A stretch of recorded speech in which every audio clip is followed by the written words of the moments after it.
D'accord. Monsieur le Président, indépendamment de toute cette situation que vous venez de créer sur la déstabilisation de notre pays, pouvez-vous rassurer un peu de plus les plus sceptiques que le Niger est tenu et dans la bonne voie pour recouvrer pleinement sa souveraineté? Ça ne sert à rien de chercher à rassurer un sceptique. D'accord. Rassure le compatriote qui est convaincu de ce qu'il fait, qui est convaincu de ce que vous faites, qui est convaincu de votre engagement, qui est convaincu de votre sincérité à le conduire vers la prospérité. Les sceptiques, nous n'avons pas le temps pour les sceptiques. Quand ils se rendront à l'évidence qu'il n'y a plus d'autre alternative que d'être du côté du Niger, ils reviendront d'eux-mêmes dans les rangs, si Dieu accepte de les sauver. Car ça également, c'est une rahama d'Allah subhanahu wa ta'ala. Ramener quelqu'un à comprendre qu'il s'est trompé et qu'il revienne dans les rangs. C'est ce que je peux dire par rapport aux sceptiques. D'accord. Monsieur le Président, il y a un point sur lequel on va insister un peu. Quels sont les efforts en matière de justice sociale et de lutte contre la corruption et la vie chère? Je l'ai dit, les mesures sont prises et elles continueront à être prises, notamment la vie chère. Oui, la vie chère. La vie chère a un lien, en tout cas au Niger, avec ce que je viens de dire. Nous avons des éléments où les agents français avaient pris contact avec des opérateurs économiques. Nous avons des éléments audio, nous avons des éléments écrits où ils demandaient à ce dernier de faire disparaître toute leur quantité de vivres des magasins, de les disséminer dans des pays favorables. Quand je dis favorable, pas favorable au Niger, bien sûr.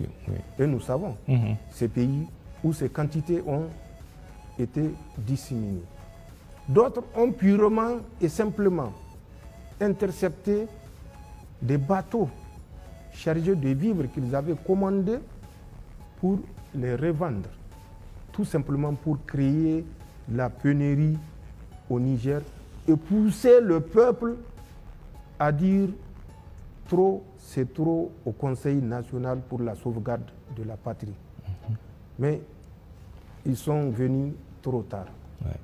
Le peuple a compris là où il va. Plus personne ne le détournera de l'objectif de souveraineté, d'indépendance et de liberté. Nous avons certainement, et ce n'est pas notre souhait, d'abuser de la confiance que le peuple a placée en nous.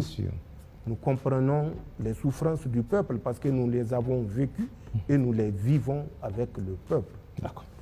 Nous avons pris les dispositions pour mettre des sommes importantes à la disposition de l'OPVN pour acquérir sur le marché les céréales. Le ministre du Commerce, le ministre délégué aux Finances, le directeur général de l'OPVN ont fait 2 semaines de mission dans des pays amis afin de constituer des stocks qu'on mettra soit gratuitement, soit à prix modéré à la disposition des populations nigériennes. Nous avons agi également sur certaines taxes pour permettre aux commerçants, mais commerçants humains, de baisser le prix. Et vous l'avez vu, certains ont accepté de nous accompagner. Les autres, puisque nous savons déjà le dessein qui était caché derrière leur connexion avec ces Français, ne vont jamais baisser le prix afin de permettre aux populations d'assurer la survie, puisque un pays qui est sous embargo, oui, bien sûr, on ne peut parler de survie. N'eût été la grâce d'Allah subhanahu wa ta'ala, la compréhension de certains pays qui nous ont accompagnés, nous ne saurons pas dire où est-ce que nous serions. Nous en serons aujourd'hui. Certainement pas. D'accord. Donc, c'est des mesures que nous avons prises et toujours, je l'ai parlé, je l'ai dit, j'en ai parlé, la grande irrigation. C'est peut-être pas immédiat, oui, mais c'est une voie. Oui. Toujours dans le sens de rendre la vie moins chère. Moins cher. Nous avons fait ce que personne n'a fait depuis que le Niger est producteur de pétrole, baisser le prix. Oui.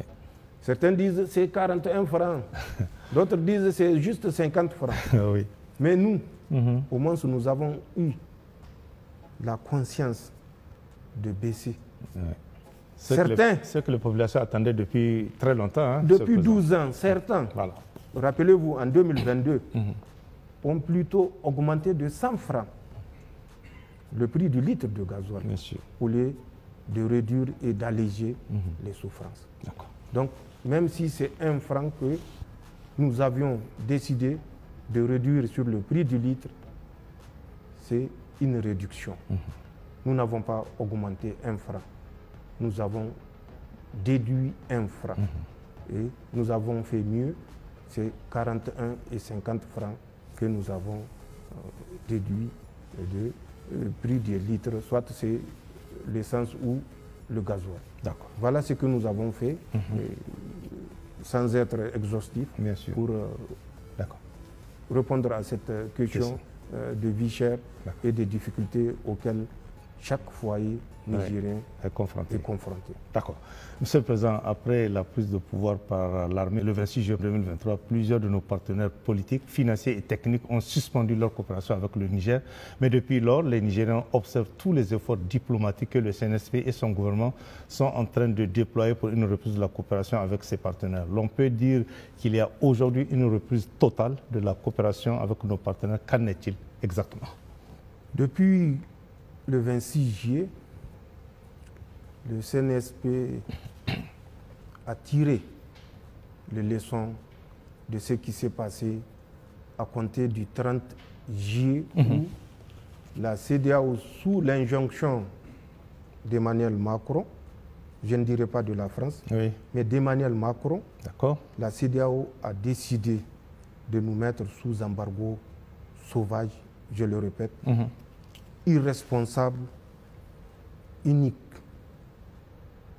Nous avons tiré les leçons puisque beaucoup de partenaires, sous le couvert de la démocratie, la grande démocratie, qui punit 27 millions de Nigériens pour un seul individu, Nigérien, entre parenthèses. Oui, bien sûr. D'accord. Cette communauté qui nous a abandonnés, comme l'avait dit, si bien dit, Choguel Maïga, le premier Somalien, en plein vol. Ces différents partenaires, nous leur disons toujours, chaque fois que nous avons l'opportunité d'échanger, que nous tournons la page, mais nous n'arrachons pas la page. Nous avons appris de leur comportement. Nous avons créé les ressources endogènes pour nous permettre d'être debout 365 jours. C'est un départ et le Niger n'est pas prêt de retourner sur la position avant le 26 juillet 2023. D'accord.